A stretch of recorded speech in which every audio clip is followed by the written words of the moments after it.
Gamete की संख्या कि मोनोहाइब्रिड में, डाईहाइब्रिड में, टेट्राहाइब्रिड में, ट्राईहाइब्रिड में गैमीट की संख्या कितनी होती है, कितने गैमीट बनते हैं।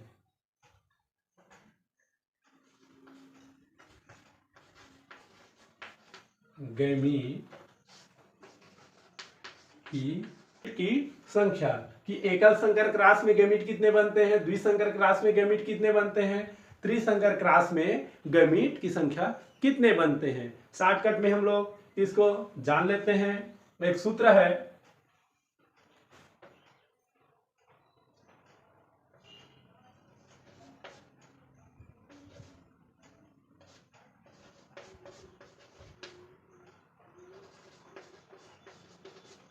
हेटेरोजाइगस की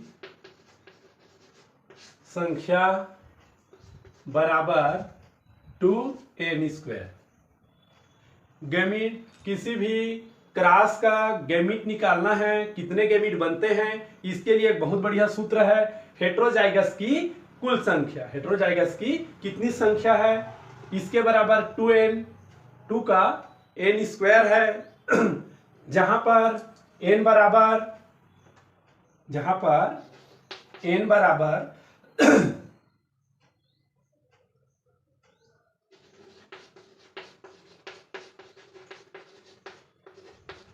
हेटेरोजाइगस की संख्या है, अर्थात हेटेरोजाइगस की संख्या इज इक्वल टू 2n²। यहां पर n बराबर हेटेरोजाइगस की संख्या है कि कितने हेटेरोजाइगस हैं, उनकी संख्या को n के जगह पे रख देना है। चलिए एकल संकर क्रॉस में देखते हैं हम लोग।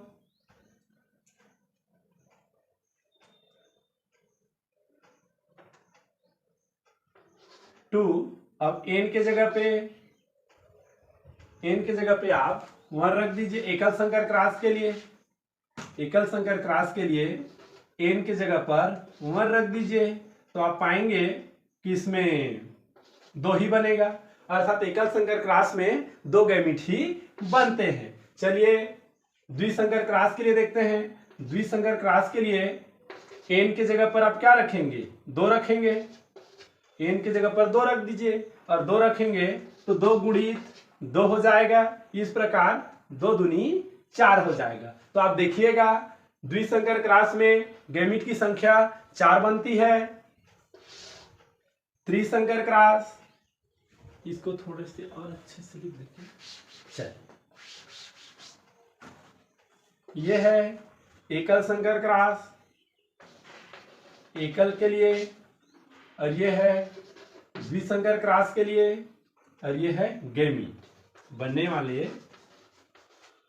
गैमीट हैं। ये बनने वाले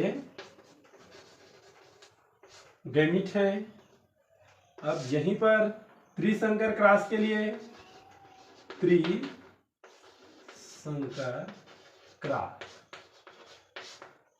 ये एकल संकर क्रॉस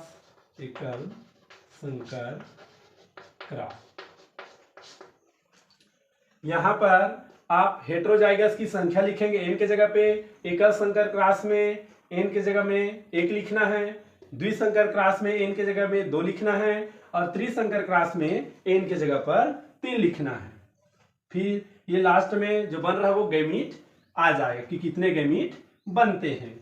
चलिए यहां पर देख लेते हैं 2n, 2 का स्क्वायर n के जगह में 3 रख लीजिए क्योंकि त्रिसंकर क्रॉस है। अब ये हो जाएगा 2 गुणित 2 गुणित 2, 2 दूनी 4, 4 दूनी 8।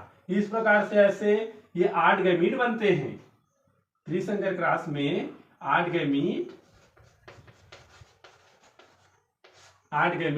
बनते हैं। तो इस प्रकार से किसी का भी कितने भी संकर क्रॉस दिया रहे, उसका हम कितने गैमीट बनते हैं ये बड़ी आसानी से ज्ञात कर सकते हैं। बहुत काम का फार्मूला है, आप लोग अच्छे से इसको याद रखिएगा। इसके साथ ही कॉम्पिटिटिव एग्जाम में इसको और घुमावदार तरीके से पूछा जाता है।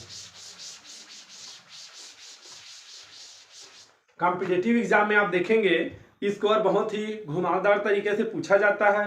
वो विभिन्न होमोजाइगस हेटेरोजाइगस की स्थिति दे देगा। होमोजाइगस डोमिनेंस दे दिया रहेगा, होमोजाइगस रिसेसिव दे दिया रहेगा, हेटेरोजाइगस दे दिया रहेगा, और उनमें पूछता है कि कितने गैमीट बनेंगे। तो चलिए कि एग्जांपल के लिए यहां पर मैं लिख देता हूं capital C, small C, capital P, capital P, small P, capital C, small C. ऐसे देख सकते हैं पूछेगा कि दिए गए विभिन्न होमोजाइगस हेटेरोजाइगस वाले एलील से कितने प्रकार के गैमीट बनेंगे, कितने प्रकार के। प्रकार और संख्या दोनों में अंतर होता है। प्रकार मतलब होता है जैसे किसी कक्षा में 50 बच्चे हैं, 50 विद्यार्थी हैं, और उस 50 विद्यार्थी में 25 लड़कियां हैं और 25 लड़के हैं, तो कितने प्रकार के वहां पर बच्चे हैं? 2 प्रकार के बच्चे हैं, लेकिन संख्या उनकी कितनी है? बहुत ज्यादा है। तो वैसे ही यहां पर गैमीट की संख्या तो बहुत ज्यादा बनेगा, लेकिन उनके प्रकार 2 या 3 ही ऐसे रहते हैं। इस कॉन्सेप्ट को चलिए हम लोग अच्छे से देखते हैं। इसमें क्या दिया है हमें? गैमीट का पता लगाने के लिए हेटेरोजाइगस की संख्या लिखना है। तो हेटेरोजाइगस की संख्या बराबर 2n²। तो हमें यह देखना है कि कितने हेटेरोजाइगस हैं। होमोजाइगस डोमिनेंस को नहीं लेना है, होमोजाइगस रिसेसिव को नहीं लेना है। होमोजाइगस प्रभावी है, शुद्ध प्रभावी और शुद्ध अप्रभावी दोनों को नहीं लेना है। तो ये भी क्या है? होमोजाइगस डोमिनेंस है, तो इसको नहीं लेंगे। होमोजाइगस रिसेसिव है, इनकी भी संख्या को नहीं लेंगे। होमोजाइगस डोमिनेंस है, इनकी भी संख्या नहीं लेंगे। ये हेटेरोजाइगस है, हाँ ये हमारे काम का है 1। ये भी हेटेरोजाइगस है क्योंकि डोमिनेंस और रिसेसिव दोनों है, तो यही तो हेटेरोजाइगस कहलाता है। और ये भी हेटेरोजाइगस। तो यहां पर केवल हमें उलझाने के लिए इतना सारा दिया था, हमें हेटेरोजाइगस की संख्या ही लिखना है। तो चलिए यहां पर देख लेते हैं, 1 हेटेरोजाइगस, 2 हेटेरोजाइगस। तो कितने हेटेरोजाइगस की संख्या? 2 है। तो यहां पर 2n²। अब इसमें n बराबर कितना है? 2 है। n बराबर 2, तो 2 का मान यहां पर रख लेते हैं, 2 का मान रख लेते हैं 2। n की जगह पे 2 रख लीजिए और आगे इसको हल कीजिए। 2 गुणित 2 बराबर 4। इसमें 4 प्रकार के गैमीट बनेंगे। आप कंफ्यूज नहीं होंगे, इसमें केवल 4 प्रकार के गैमीट बनेंगे। मैं 4 गैमीट बनेंगे नहीं बोल रहा हूं, 4 प्रकार के गैमीट बनेंगे जिनकी संख्या बहुत ज्यादा होगी। ठीक है, 4 प्रकार के गैमीट बनेंगे। बिल्कुल जो अभी मैं विद्यार्थी वाला क्लास का एग्जांपल दिया वही है। विद्यार्थी 50 हैं, लेकिन उसमें कितने प्रकार के विद्यार्थी हैं? 2 प्रकार के, लड़की और लड़का। वैसे ही यहां से बहुत सारे गैमीट बनेंगे, और बहुत सारे गैमीट बनेंगे, लेकिन उनके प्रकार कितने होंगे? केवल 4 प्रकार के ही गैमीट बनेंगे। अब इसको हम लोग और देख सकते हैं।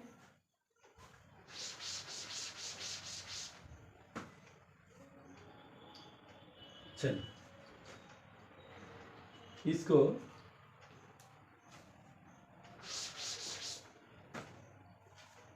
इसको समझने के लिए देख लीजिए यहां पर capital C, capital C, capital C, capital C है, capital C, capital C, small C, small C, और ये कैपिटल पी, स्मॉल पी। यहां पर केवल एक हेटेरोजाइगस है। एक हेटेरोजाइगस की स्थिति में केवल 2 गैमीट बनेगा, क्योंकि हेटेरोजाइगस की संख्या n की जगह में 1 रखोगे तो केवल 2 रहेगा। लेकिन आपको 3 प्रकार का ये 3 अलग अलग दिख रहा है, तो आपको लग रहा होगा कि गैमीट तो ज्यादा बनेगा, लेकिन उनके प्रकार केवल 2 ही रहेंगे। तो चलिए इसको हम लोग देख लेते हैं कैसे निकालते हैं। Capital C, capital C, small C, small C, small C, small सी।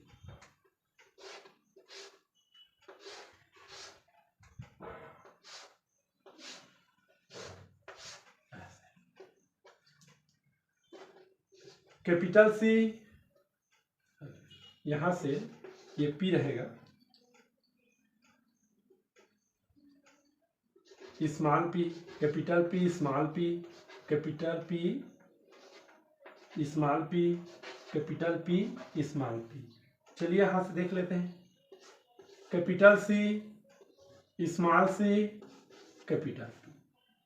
फिर यहां से capital C, small C, small P, capital C, small C, capital P, capital C, small C और स्मॉल पी।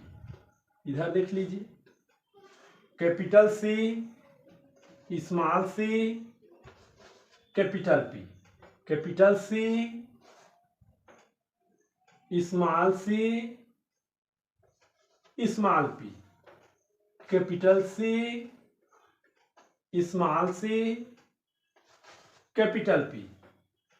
यहां से capital C, small C, small P. देख सकते हैं आप, गैमीट आपको 8 बना हुआ दिख रहा है। ये 1 2 3 4 5 6 7 और ये आपको 8 गैमीट दिख रहे हैं बने हुए। लेकिन 8 गैमीट तो है, इनकी संख्या 8 तो है, लेकिन 8 प्रकार के नहीं है। ये केवल 2 प्रकार के गैमीट बनाए हैं। देख लीजिए, capital P, small C, capital P. ये भी वैसा ही है, देख सकते हैं। इनकी और इनकी जीनोटाइप ऐसा एक जैसा है। तो संख्या तो 2 बनाया है, एक ये बना और ये एक ये बना, लेकिन इनके प्रकार कैसे हैं? एक ही जैसे हैं। वैसे ही देख सकते हैं, capital C, small C, small P, capital C, small C, small P. तो इनकी भी जीनोटाइप एक जैसे हैं। तो यहां पर 2 गैमीट तो बन गया, लेकिन इनके प्रकार कितने हैं? एक ही हैं। तो ये एक प्रकार के गैमीट हुए, ये एक प्रकार की गैमीट हुए। ठीक है। इसके बाद देख सकते हैं, capital C, small C, capital P, इनके ही जैसे हैं। Capital C, small C, small P, इनके ही जैसे हैं। Capital C, small C, capital P, इनके ही जैसे हैं। अर्थात इनमें से 4 एक जैसे होंगे और दूसरे 4 हैं वो एक जैसे होंगे। तो केवल 2 प्रकार का हुआ। जैसे मैं विद्यार्थी की संख्या बताया था, यहां पर देख सकते हैं कि 8 विद्यार्थी हैं, जिनमें से 4 लड़की हैं, 4 लड़के हैं। तो केवल क्या 8 प्रकार के हो गए? नहीं, केवल 2 प्रकार के। 2 प्रकार की यहां पर हैं। वैसे ही इसको गैमीट लेवल पर समझें। 4 प्रकार के गैमीट, 4 जो गैमीट है वो एक जैसे हैं, 4 गैमीट एक जैसे। तो कितने हुए? 2 प्रकार के गैमीट बने हैं। तो ऐसे ही देख के कंफ्यूज नहीं होइएगा। केवल हमें हेटेरोजाइगस की ही संख्या को n की जगह पर लिखना है, और इससे फिर कितना भी कुछ दिया रहे, हमें केवल हेटेरोजाइगस को देखना है। होमोजाइगस डोमिनेंस को नहीं देखना है और नहीं होमोजाइगस रिसेसिव को नहीं देखना है। इस स्थिति में आप किसी भी होमोजाइगस, हेटेरोजाइगस या होमोजाइगस डोमिनेंस, होमोजाइगस रिसेसिव, किसी का भी दिया रहे, प्रभावी का दिया रहे, अप्रभावी का दिया रहे, हाइब्रिड का दिया रहे, किसी का भी दिया रहे, हम बिल्कुल वहां अच्छे से निकाल सकते हैं। यहां पर केवल हेटेरोजाइगस की संख्या को ही n की जगह पे लिखना रहता है।